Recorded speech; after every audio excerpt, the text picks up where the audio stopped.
चलो तो अब ये क्वेश्चन पढ़ते हैं, क्या कह रहा है। A ball is gently dropped from a height of 20 metre if its velocity increases uniformly at the rate of 10 meter per second with what velocity 10 meter per second square with what velocity will it strike the ground after what time it will strike the ground। ये चीजें हमें यहां पर दी हुई हैं, ठीक है, ध्यान से पढ़ेंगे क्वेश्चन को। तो a ball is gently dropped from the height of 20 metre, तो यहां पर कोई ग्राउंड है जहां पर कोई 20 मीटर हाइट से हमने एक कोई बॉल को जेंटली ड्रॉप किया है। जेंटली ड्रॉप्ड क्यों लिखा है यहां पर, मतलब हमने कोई उसमें फोर्स नहीं लगाया है, कोई हमने इनिशियल स्पीड नहीं दी है, इसको बस धीरे से छोड़ दिया है हमने बॉल को, बॉल लिया है उसको छोड़ दिया हाइट से। सो कितनी हाइट से छोड़ा है, दैट इज 20 मीटर से छोड़ा है, ठीक है। अब ये बॉल कहां गिरेगी, अगर हम उसको जेंटली ड्रॉप कर देंगे तो ऑब्वियसली ये बॉल नीचे की तरफ ही जाएगी और यहां नीचे ग्राउंड में टकराएगी, ठीक है। अब ये जब नीचे जा रही है, इसका जो एक्सेलरेशन है यहां दिया है, velocity increases uniformly at the rate of 10 metre per second square. ध्यान से देखना, ये रेट है, rate of velocity is known as acceleration, और यूनिट से भी आप बता सकते हो, यहां यूनिट दिया है metre per second square. Metre per second square किसकी यूनिट है, एक्सेलरेशन की। तो यहां डिस्टेंस हो गया हमारे पास 20 metre per second square, acceleration हो गया 10 मीटर, डिस्टेंस हो गया 20 मीटर, एक्सेलरेशन हो गया 10 मीटर पर सेकंड स्क्वायर।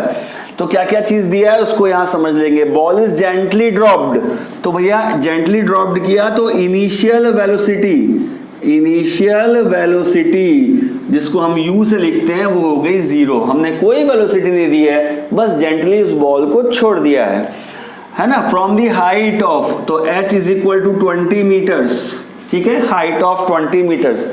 इसका एक्सेलरेशन दिया है 10 metre per second square. Now acceleration पहले देखते हैं ना क्या क्या चीज गिवन है हमको, ये सब चीज दिया हुआ है। एक्सेलरेशन को लिखते हैं हम a से, a is equal to 10 metre per second square दिया है। With what velocity it will strike the ground. अब ये बॉल जब नीचे गिरेगी तो यहां टकराएगी। अब ये पूछ रहा है किस वेलोसिटी से ये टकराएगी, या टकराते समय इसकी वेलोसिटी कितनी होगी। तो दैट इज फाइनल वेलोसिटी, इसके आगे तो कहीं जाएगी नहीं, यहां पे टकराएगी ऐसे जिस वेलोसिटी से, यानी जस्ट टकराने से पहले, वर्ड क्वेश्चन के लैंग्वेज को समझ लेंगे, जस्ट टकराने से पहले क्या वेलोसिटी थी या किस वेलोसिटी से ये ग्राउंड को टकराएगी, दोनों एक ही बात है, सेम चीज निकालनी है। दैट इज इस समय इसकी वेलोसिटी, फाइनल वेलोसिटी वो कितनी थी ये बताना है। After what time it will strike the ground, और यहां से छूटने के बाद कितने टाइम के बाद ये ग्राउंड में टकराएगी, मतलब यहां से यहां तक ट्रेवल करने का उसका टाइम क्या होगा, यानी कि हमें t क्या है वो भी बताना है। तो इस क्वेश्चन में हमें u दिया हुआ है, h दिया हुआ है, h या डिस्टेंस, हाइट है, जब हम वर्टिकली ट्रेवल करेंगे so that will B height. तो यहां पर हम h या s इसको ले सकते हैं, h भी ले सकते हैं, s भी ले सकते हैं। हाइट जो है वो डिस्टेंस ट्रेवल हो जाएगा। बॉल यहां से छोड़ी है, यानी यहां से स्टार्ट हुई है और ट्रेवल करते हुए यहां ग्राउंड तक आई है। कितना डिस्टेंस ट्रेवल किया उसने, जितनी की हाइट से हमने उसको छोड़ा है। यहां से देखो ट्रेवल करना शुरू हुई है और यहां तक ट्रेवल की है, तो कितना डिस्टेंस है, दैट इज 20 मीटर। तो यहाँ वर्टिकली केस में हाइट और डिस्टेंस ट्रेवल दोनों सेम बात होती हैं, ठीक है, ध्यान से देखेंगे। अब हमें इक्वेशन ऑफ मोशन लगानी है, कौन सी लगाएंगे, जहां से हमें v पता लगे। तीन इक्वेशन ऑफ मोशन हमारे पास होती है, v is equal to u plus a t, s is equal to u t plus half a t square, और v square is equal to u square plus 2as। ये तीन equation of motion है। सवाल ये है कि कौन सी equation of motion यहां पर हम अप्लाई करेंगे। तो देखो हम वही इक्वेशन ऑफ मोशन को अप्लाई करते हैं जिसमें हमें u, s और a और v, अब v निकालना है, v भी होना चाहिए, a, u और s भी आना चाहिए, वो इक्वेशन को लगाएंगे। तो यहां देखो v is equal to u plus a t, यहां तो t है, t तो हमें पता नहीं है, t तो हमें बाद में निकालना है। तो यहां पर हमें v भी नहीं पता, t भी नहीं पता, ये इक्वेशन नहीं लगा पाएंगे।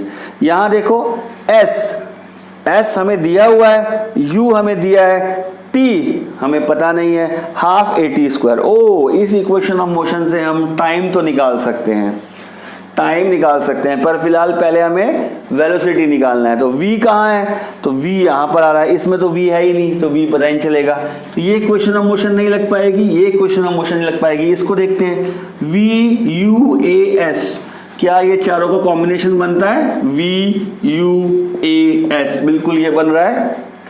इस इक्वेशन में u दिया हुआ है, a दिया हुआ है, s दिया हुआ है, हमें v निकालना है, निकाल सकते हैं, सब चीज दिया है। From equation v square is equal to u square plus 2as, v square is equal to 0, 0 square, initial velocity u तो 0 है, 2 इंटू a के प्लेस पे हम रखेंगे 10, इंटू s के प्लेस पे हम रखेंगे 20। सॉल्व करेंगे इसको तो v square is equal to 400 आ जाएगा। सॉल्व करने से अब v चाहिए, v स्क्वायर दिया है, v is equal to square root 400। इसको सॉल्व करोगे तो it will be 20 metre per second आएगा वेलोसिटी। प्लस माइनस दोनों आता है स्क्वायर करने से, लेकिन यहाँ वेलोसिटी इंक्रीज हो रही है नीचे आते समय, तो माइनस वैल्यू नहीं लेंगे, that will be only 20 meters per second आएगी। ठीक है, तो ऐसे हमने वेलोसिटी निकाल लिया। Now we have to find the time, time कितना लग रहा है वो निकाल सकते हैं। तो यहाँ पर क्या कर सकते हो आप, चाहे तो आप सेकंड इक्वेशन ऑफ मोशन लगा सकते हो, जैसे हमने पहले डिस्कस किया, s दिया हुआ है, u दिया है, t हमें निकालना है, a दिया हुआ है, t निकालना है, तो आराम से हम निकाल सकते हैं।